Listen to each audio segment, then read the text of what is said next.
I have been working on replacing the dollar store picture frames we have in our house, and some of these I've been trying to make match as closely to the possible as the originals, but replace issues. Like this one here is so thin that when nails were put in to put a hanger on it, it broke through, and you really can't notice it too well, but I know it's there. Also, pieces of wood's chipped off.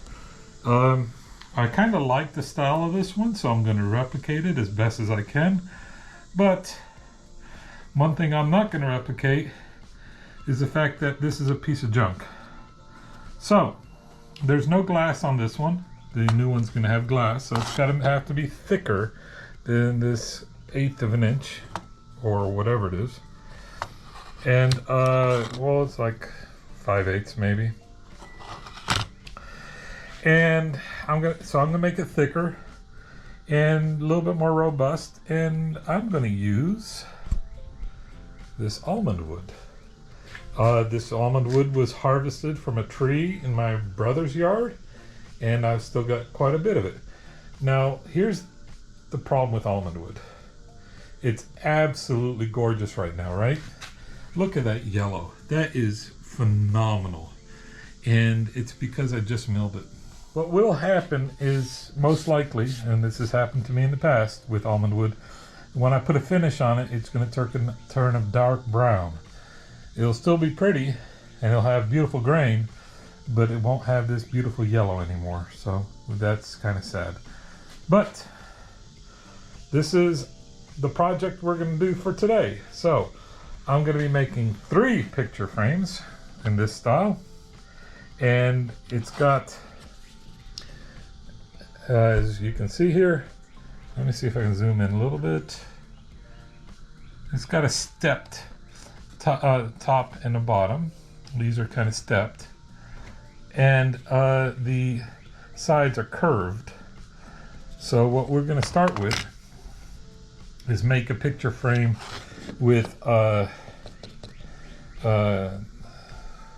in this case it's a half lap, but we'll see what I do. And then once that is done, then I will pertify the sides of it. Wish me luck. My word, the grain on this wood is absolutely gorgeous. I just love it. Oh.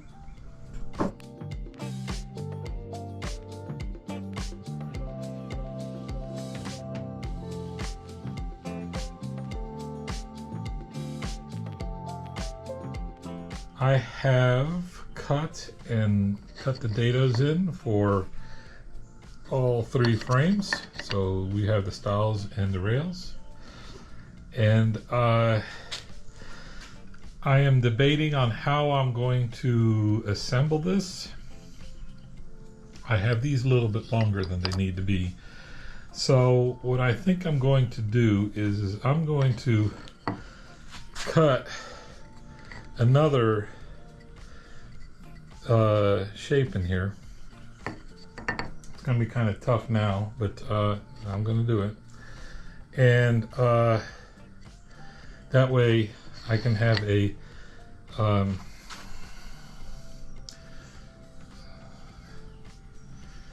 tenon and mortise. I'm debating on how I'm going to do this still. I haven't settled on that solution. But another option would be is just to drill a through hole in here and then run it all the way into the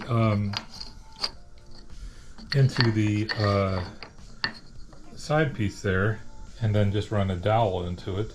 That might be good, and I can make the dowel out of the same wood. I've got plenty of it.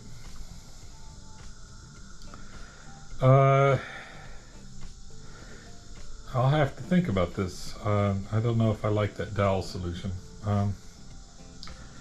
We'll see. Let me think about it.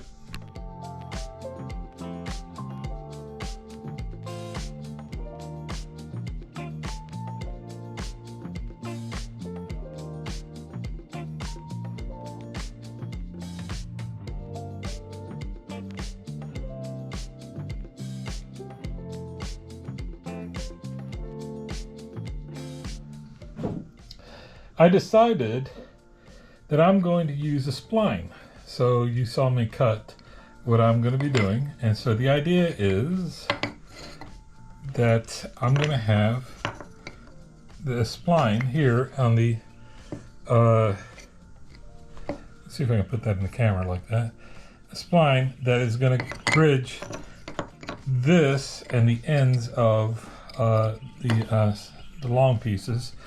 And then I went ahead and put the cut on the long pieces too, because I haven't decided what kind of wood to use, and you know, I probably didn't need to do that. So so now what I have to do is I need to cut off a little bit so that this can sit in like this, like that.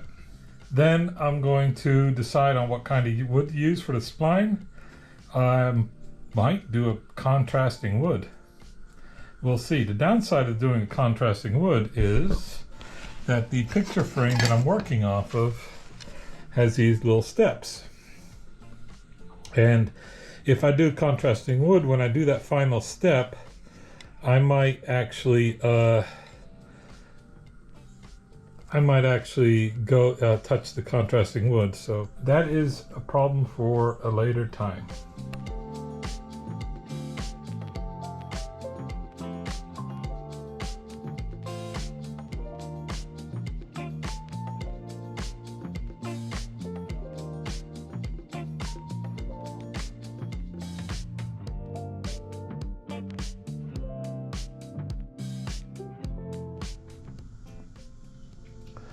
So I have the splines on the sides, and now I need to do splines for the long sides.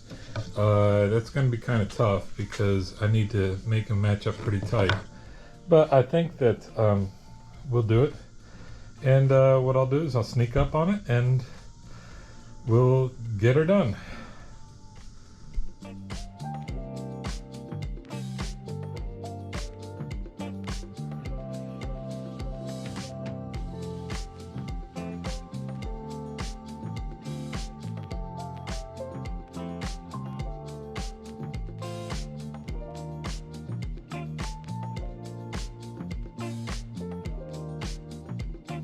The original frame has a step on the long pieces here, and I'm going to be replicating that. Some of the frames, I have 3 of these, have a curve sanded out on the sides. I'm not going to replicate that. It is so slight you only can see it when you're looking at it sideways, so we're not going to do that. But now I'm going to make this here.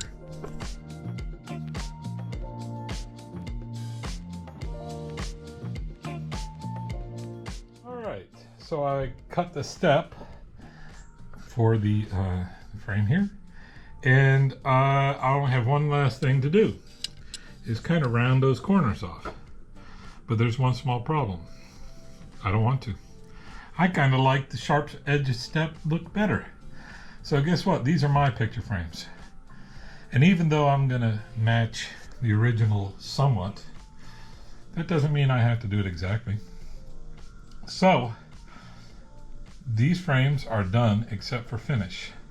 So I'm going to go ahead and spray some polyurethane, oil-based, on here, and we'll start assembling them. So as a reminder, this is what the frame that I'm working off looks like. It looks okay, but there's some issues. But oh my goodness, look at these frames here. Definitely a step up. That is, I love the grain on these. This wood's grain is phenomenal.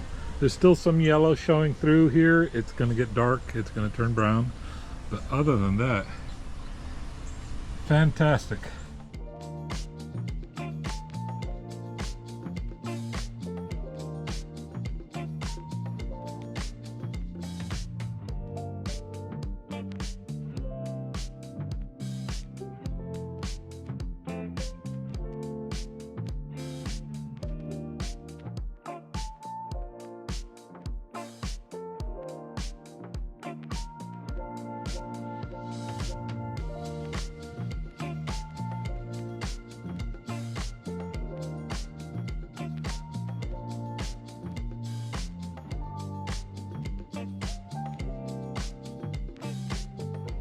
All right, let's see what we have here.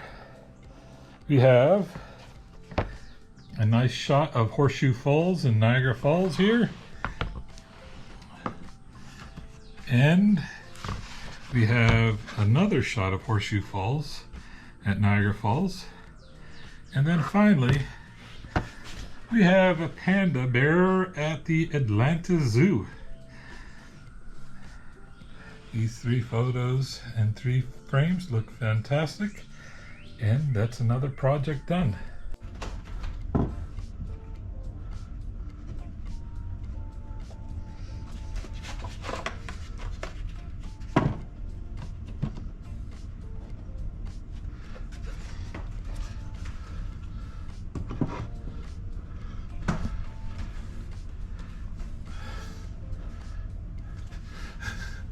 Wow, what a difference.